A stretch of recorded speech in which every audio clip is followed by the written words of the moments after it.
Okay, good afternoon to all of you. So, in our last classes, we are discussing about the topic of ASP.NET, and we have talked or we have discussed about the state, maintaining the page state, and all of these particular topics of ASP.NET regarding. Right now, we are going to move to the next topic, that is the page event life cycle. Okay, first of all, you people can write your names in the chat box for the attendance purpose. Okay, you people can continue this while the classes are continuing, right?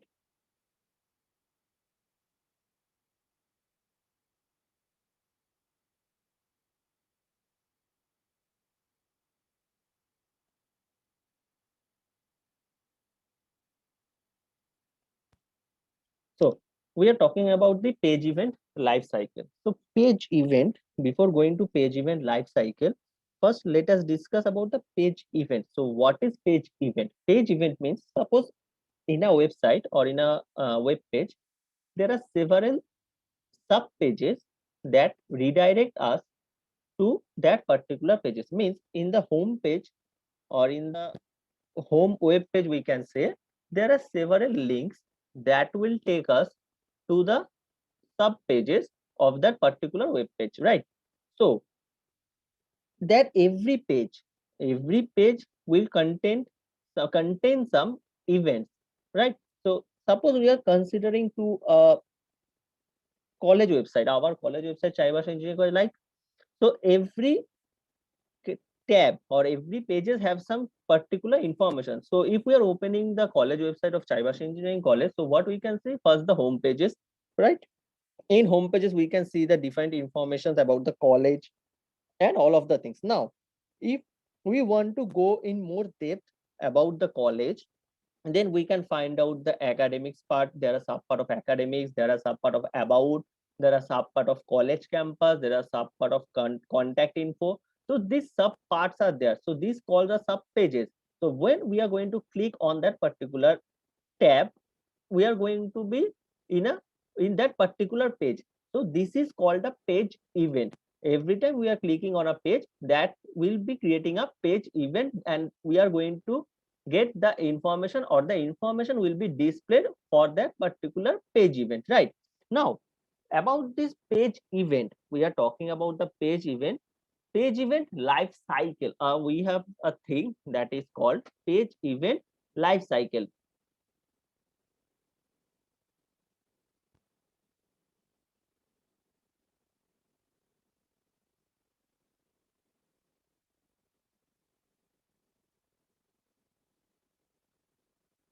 Okay, so this page event life cycle, we can see the diagram here, right? So what we can see, first of all, page init, second page load, third one text box changed, then some button click and page unload. These five parts or subparts, we can say, in the happening in the page event life cycle, right? So first of all, talking about the page init, that is the initialization of the page. Initialization of the page, right? So initialization means the first time or the very first time the page is going to open, that is called the initialization or page init, initialization of that particular page. Now then the control state. So now when the page have initiated for the first time, so some control state are there that are going to be controlled to the pages, right? Then if we are going for any other particular pages, then the page load or load pages, or for that particular page the page will be load. So first of all, initialize page, this page initialization, then controlling the state of that particular page and loading the particular pages, then controlling the events. Now in the particular page, whatever the page or web page we have opened for the first time, now there are some controlling event. Controlling event means controlling on that particular buttons. So what are the buttons or whatever the things have been placed there in that particular pages, if we are going to click on that, then some event will be happen. Event like it will take us to a some sub pages, or it will here open a information page, it will open some Google data form also. So whatever it can be, So there are some events that will occur.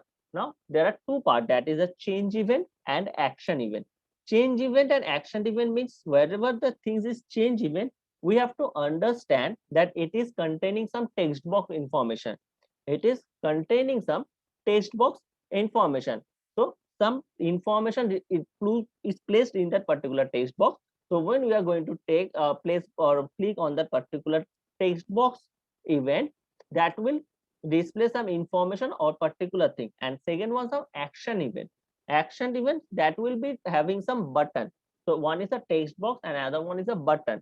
So button means action event, that maybe we can put some data, we can put our query, we can submit something. So these are the action event.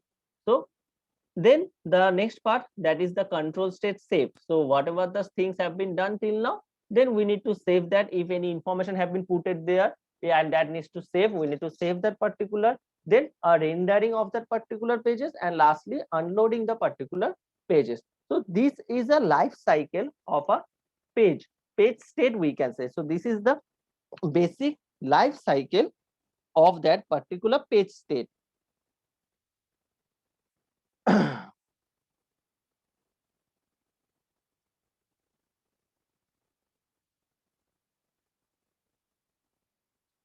Now page loading. Page loading means that triggering of that particular pages. Whenever the page is loaded or a page have initialized, right? Now page load comes, where it means that it is triggering or firing at beginning on request after controls are initialized. So controls have been initialized. Now the page going to be load. So the loading of that particular pages fires at beginning of request after the controlling of the initialization. So there are several types of input controls values are there. So we can see an example like protected subpage load. So whenever we are going to load a page, this message or this code or line of code is going to execute. So when a page is going to load, there have been the information of subpage load, protected subpage load. So it means that we are going to move to another page, subpage. So S as an object, E as an event argument. So whatever the object name will be, and E as the event argument name. So then a message text, a message box have been displayed there. So hello world, whatever the thing, and in that particular sub page, right? So page loading, that is the particular coding that works behind to load the particular pages. So page load fires at beginning of request after the controllings of the initialization. So suppose in a web page, as I am talking about the college website, Chaibasha Engineering College, right? So we can say there are several sub pages are there, around 8 to 10 sub pages are there, right? So every time every sub pages is going to load, means that page is fired, or the page load or the code of that particular page load is getting triggered or getting fired. So that's why page load fires on every request. Now the request, where this request comes from, the request comes from the clicking of the button, clicking on the particular pages that will redirect us to another page. So that is the concept of page load, that fires on every request. So page load is firing on every request. Now whenever this page use, we are using some page dot is post back to execute the conditional logic here. So we can see if page dot is post back, so it is a conditional logic is present here. So it is this a page control is maintaining some state that we need to initialize when the postback is false, right? So now looking into the code part, protected subpage load. So we are loading some sub pages, some objects and arguments have been passed there. Now the logic have been applied that if page dot is post back, so if the page is getting post back, then something, the postback will happen. If it is not, if the postback message is false, then what will happen? Executing only the initial page load. So wow, if the page postback is not happening, then whatever the button we have clicked there, we are going to enter into that particular stage. So now the message will be text or initial value, rest of the procedure executes every request, right? So we need to find out that what page we are actually firing. So if that page have no post back, then the particular load of that particular pages will be executed. Otherwise, there will be a post back method that will follow. Now we have seen into the page cycle, page event life cycle, change events and action event. These two particular things we can see here that control events under the sub part of control events. Two things are there. First one is change event and second one is the action event, right? So in the part of control events, what is happening? Changing the event. So this execute only on the next action event. So changing the event means, as I said, if we need to save some data, we are putting some data and that data needs to be saved. Okay, then this change event button actually is working. So this executes only on next action event, on next changed or checking change. So we have, suppose we are filling some Google form for data, right? So after filling all the data, we are going to click some submit buttons, or that is the change option. So whatever that is, first of all, initially it was blank. We have put some data there and then it is going to be saved. So that is called a changed event option, or event actually happening. And another one is action event.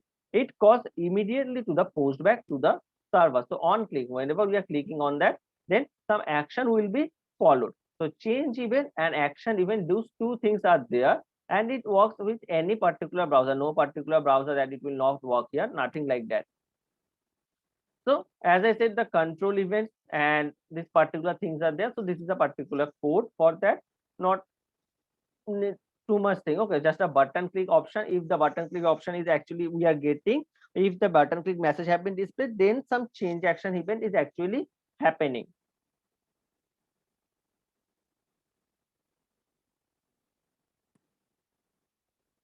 Now, event argument.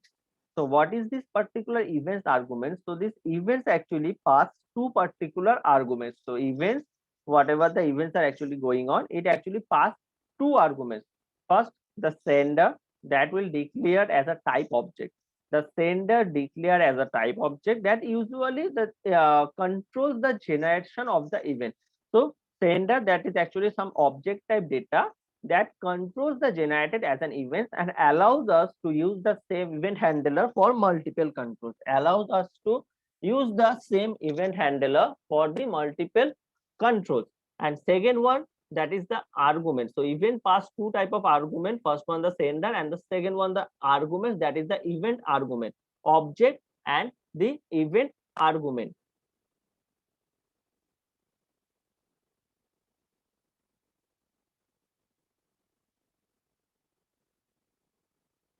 So this argument or event argument actually provides some additional data specific to the event. So we are passing some object and also we are passing some event argument. So object that will usually representing some control to generate the data or to control the event, and this event argument will pass on some more additional information regarding to that specific data. So this event arguments will contain itself no data. It will derive some that will be passed. So some data will be passing here regarding to the object. So this is a part, and then the page unload means we are closing or we are not going for that particular page. So page unload fires after the page is rendered. So we are not going to do something useful for login and clear. So when we are done with the page up, we are going to, suppose in a concept of Facebook, we are logging in. So that is a page firing or page triggering, page loading. We can say we have signed up using our email ID and password. Then whenever we are typing that user ID password, the page have triggered and it will load our home pages, right? And at the time of sign out, it will be called a page unloading. So this is a sign out or out login or cleaning up the process. We have the page unloading. So this is the basic page states we can talk about. So these are the page states. So these are the page states in our ASP.NET page life cycle.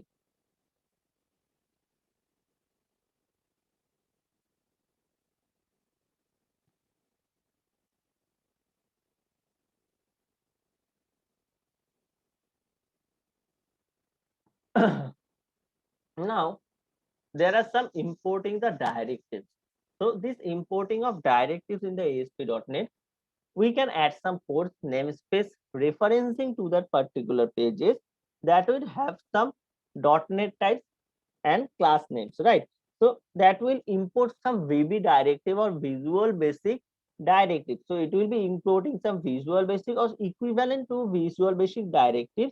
That is some in the example we can see that import some namespace, that is system.data, import some namespace system.net, system of input output.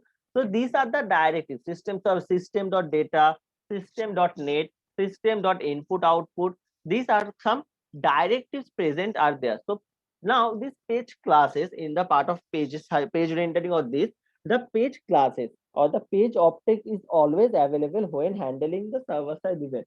So as I said that ASP.NET will work on the server side, right? Now this server side, this page object will always available when handling the server side events. We are handling some server side events, then page objects are there, providing a large set of useful properties. So what are the properties and methods it will include? So we can say that it will application, cache, controls, then enable some view state, enable some error pages, post back, valid requests are there, session, response server, all of these things are including under the page classes, right? So these are the properties and the methods that are inserted there, that have been placed there to work for the page classes. Some data binding, load control functions are there, validation functions are there, right?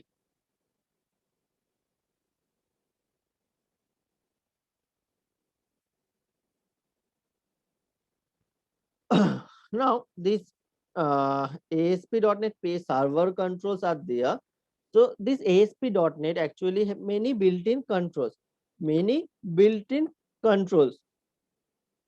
This organize something, some HTML controls or a web controls also. So these built-in controls work on the HTML controls, also on the web controls also. So these web controls and HTML controls are parts of their. So these HTML controls first of all works well with existing HTML designers. So whatever HTML designers are there for some designing, these HTML controls will work for that particular purpose. So there are some properties with some map 1:1 with the HTML. So that can specify the client side event handlers and weirdly converting existing pages. So for that we can use some this type of coding, the system.web.ui.html controls. So under there is some part of HTML controls that will be controlled by the HTML side, that will be controlled in the server side of that HTML control part.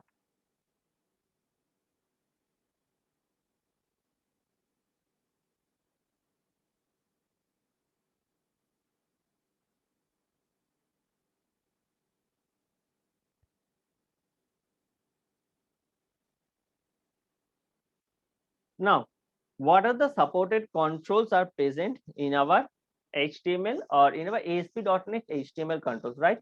First one, we are familiar with the tag, right? We are familiar with the tag.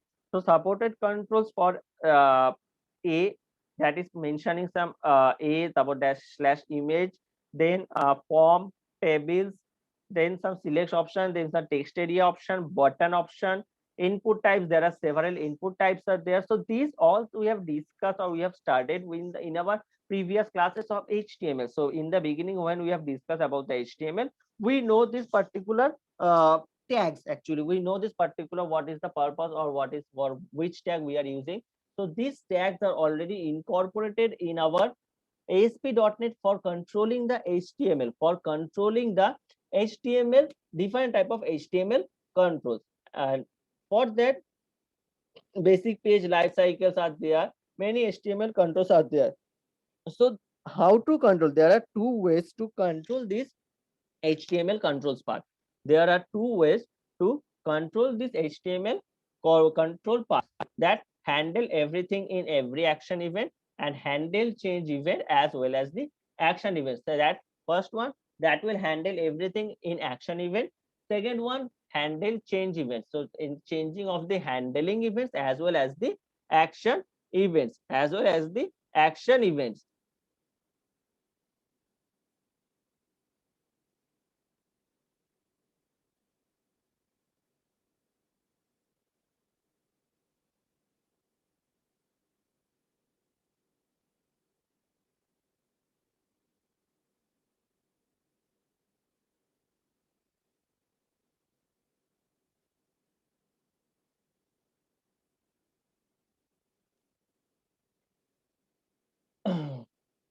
Now, after the HTML controls, we are having some web controls also. So after HTML controls, we are having some web controls. So this web controls actually contain some object model where we can see that level one of the back color, table back color. So there are some particular web controls parts are there. So that is auto postback methods are present there. That will be some validation control, then some compiler type checking. All of these things will be done there. So this web control appears in HTML markup as some namespace tags. So that will having some ASP, that prefix also defined in the subname of system.vi.web controls. So in the part of HTML, that will be HTML controls, and in the part of web controls, that is on the part of web controls. So different two things are there. For HTML, it will be HTML controls, and for web, that will be web controls using some namespace. Using some namespace, particular part is there. So this web control our provides extensive properties to controlling the display and format. Controlling the display and the format. So what are the properties that can be controlled? First one is let's say font, back color, border style, classes, CSS classes, height, width. This type of properties can be managed in the web controls.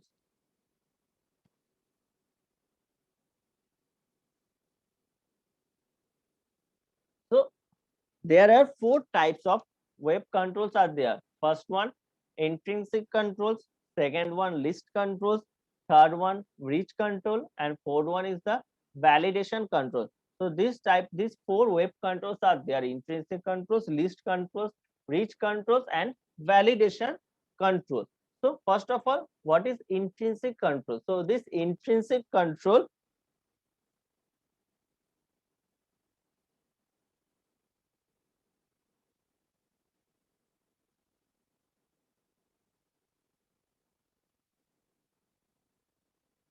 these intrinsic web controls actually regarding some supported controls are there. What are they? ASP.buttonx, then image button, link button, hyperlink, text box, checkbox, radio button, image, label, panel, table. All of these things are part of intrinsic controls. All of these are part of intrinsic controls. Now, these intrinsic controls that have some supported controls of these features, button, image button, hyperlink. Then this text box, list control, and their subclasses have a pushback when their controls are changed. So when the controls are getting changed, the subclasses don't automatically get a pushback option. So the pushback option of true to make change to even cause a pushback. Now after the intrinsic control, there are some list controls. So the list control, that is some drop down list, list box, radio button list, checkbox list, repeater, data list, data grid. This type of supported things are part of the list control. These are the sub part of the list control.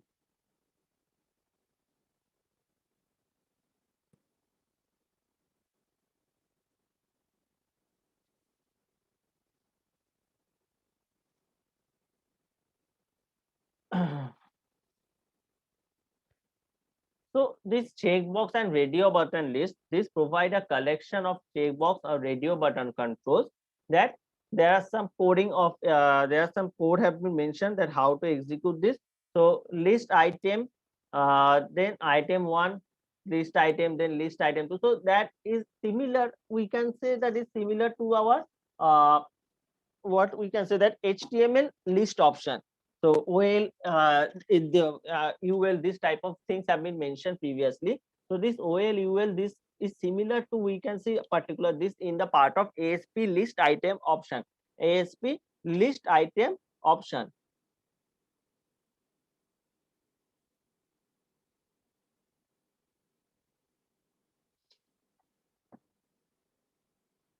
So here is a intrinsic and simple list controls demo have been mentioned, that is web control 1 and web control 2 SPX. So these are some given example, right? So some validation controls of the parts have been mentioned here, that is reach, declarative validations, declares separately from input control, extensively validation framework is there, Suppose validation on client and server automatically detects these up level clients and round trip of up level clients. These things have been mentioned particularly there, right? This of server side validation is always done to prevent the user from spoofing into the web forms, prevent the user into spoofing into the web forms, right? Then every web pages have some validation controls. Means if we are logging into some website, then these have particularly some validation controls are there. So required field validator that ensure that a value is entered. So when we are entering or logging into some things, then these particular fields or have been mentioned, that some required field validators. First one is the field validator requisition that ensures that a value is entered. So a value should be there, otherwise it will not work. Range validator checks if the value is within the minimum and maximum range. So when the web page is actually working, it has some value range already have been set previously, right? So it will check that the range validator will check that whether whatever the value have been put there, it is satisfying the condition, whether it is into the minimum and maximum range. Third one, comparing of the validator, compare validator. So it will compare the value against the constant or another control or database. So there will be a comparison to check whether the data have been matching with our database or not. Okay. Then regular expression validator test if value matches with a predefined pattern. Test if value matches with a predefined pattern. Then custom validator create custom client on server side of the validation function. Last one, the validation summary. Last one, the validation summary. So display a list of validations error in one places, right? So these are the validation controls have been present there. Then these validation controls, whatever the validation controls we are talking about, these validation controls are derived from the system.web.ui web controls based validator. So where all of these things have been mentioned, all the things have been mentioned under the part of system.web.ui.web controls based validator. Based validator.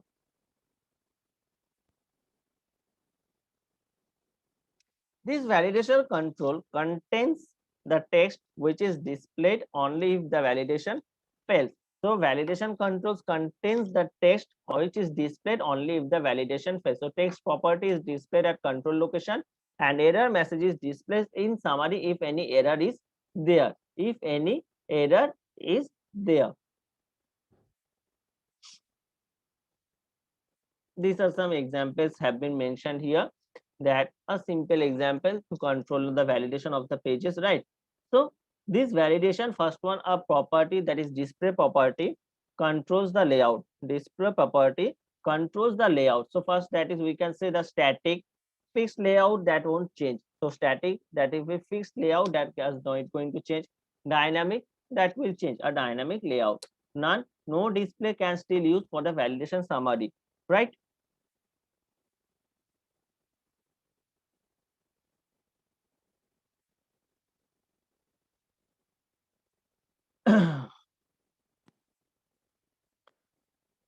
So we can also mention some property specific expected data type, right? Suppose we have mentioned a field name. We have mentioned a field that is mentioned by the name. Okay. So in the data part, right? In the data part, we can mention that it will be some character, integer, so it will be character or string, right? Because a name is always contains some letters, so it will be either a character, either a string. So if we are mentioning some DOB, right, date of birth, so in that case we can mention the type that it will be a date type.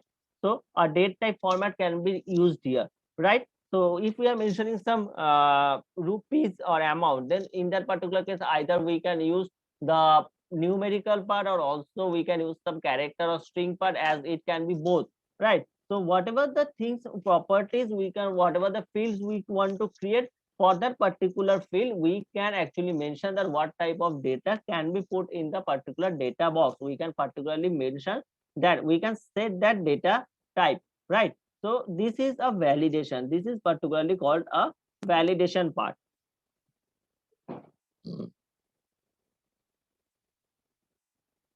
Now, the part that is called data binding. that is called data binding. So data binding, what is the thing called data binding? To gather the data, to accumulate the data, right?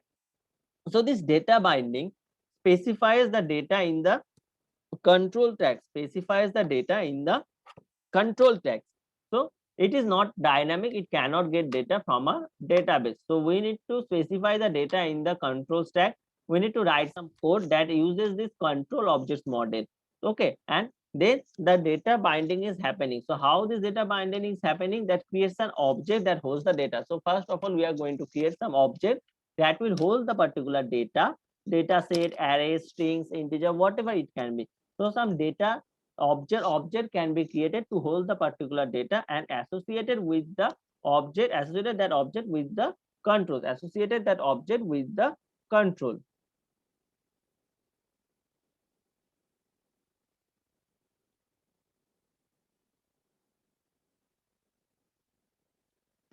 So this data binding provides a single, simple, powerful way to populate web forms, controls the data. So whatever the data have been put it there, whatever the data is gathering, that all the data needs to be accumulated at one places, and this is the part of data binding. This is the part of data binding. So this enables clean separation of code from the UI or user interface, right? So it supports binding to data, binding of any data sources like properties, expressions, collection. So how can we collect the data? It can be stored either in array, it can be stored in hash table, it can be stored in string also.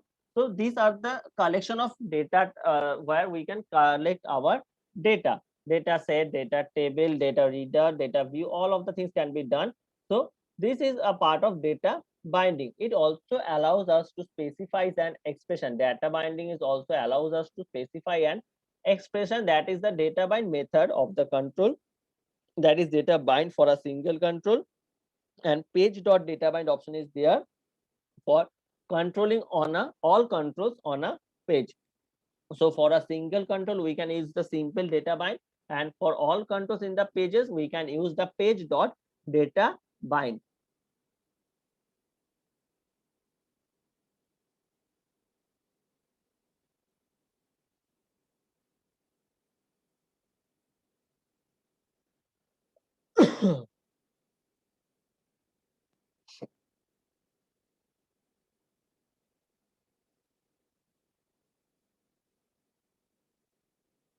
Okay, now this data bind that gathers all the data in one places, there is some list options. So data binding a list creates a user interface element for each item in the list, for each item in the list. So this each item contains some text value either, or some any optional value. Text value means displayed to user, or optional value it will be not displayed. So list control can be controlled by the list box, drop down list, radio button list, checkbox list. So these are the sample or simple list button list controls that have been used there. So what are those? First one we can say list box, second one drop down list, third one the radio button list, fourth one the checkbox list. So these are the things that have been present. So how we can data bind, how to, what are the steps to data bind a list controls? First of all, we need to declare a list control there. Second one, optionally set the data value field and the data text field. Third one, set is the data source, the data source needs to be set. Fourth one, call the data bind function for the for data binding, call the data bind function for the data binding purpose.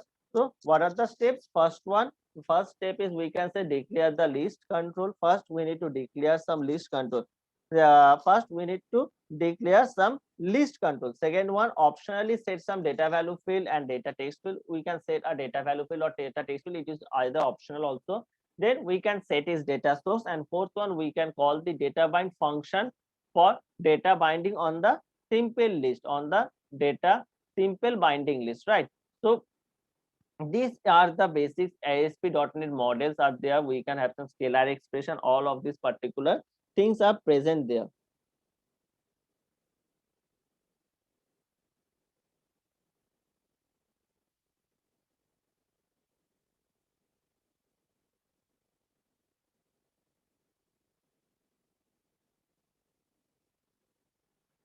So these are the parts or basics of ASP.NET. So this is the theoretical part, or mostly have been placed because in your syllabus or curriculum you have this theoretical part basically.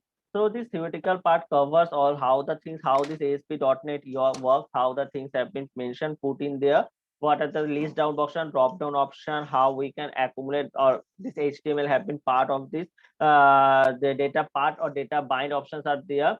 This ASP.NET Overview, programming model, basics, data bindings parts are there, how to control the things in the pages. All of these things is the part of the ASP.NET. And most of all, we need to remember this ASP.NET is work on the server side. So we need to keep in mind that whatever the things we have discussed here, all the things are working on the server side. All the things are working on the server side. So server side things are actually happening, and for that ASP.NET is actually more, we can say, responsible to do all the things in the server side.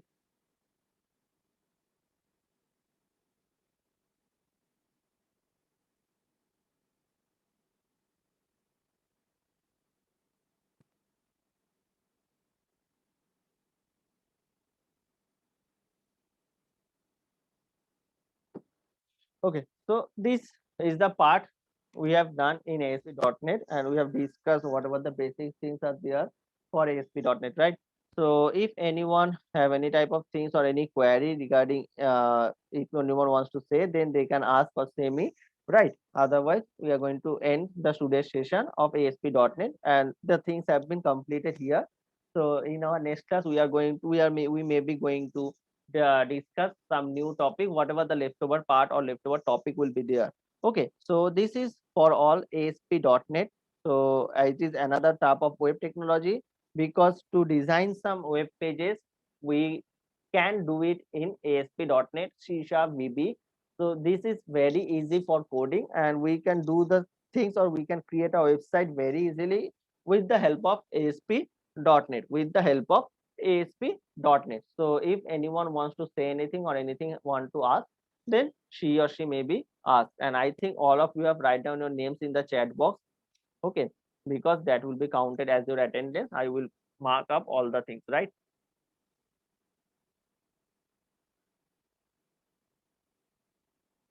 So 10 students are present there. So I will mark it and I will put your attendance. Okay.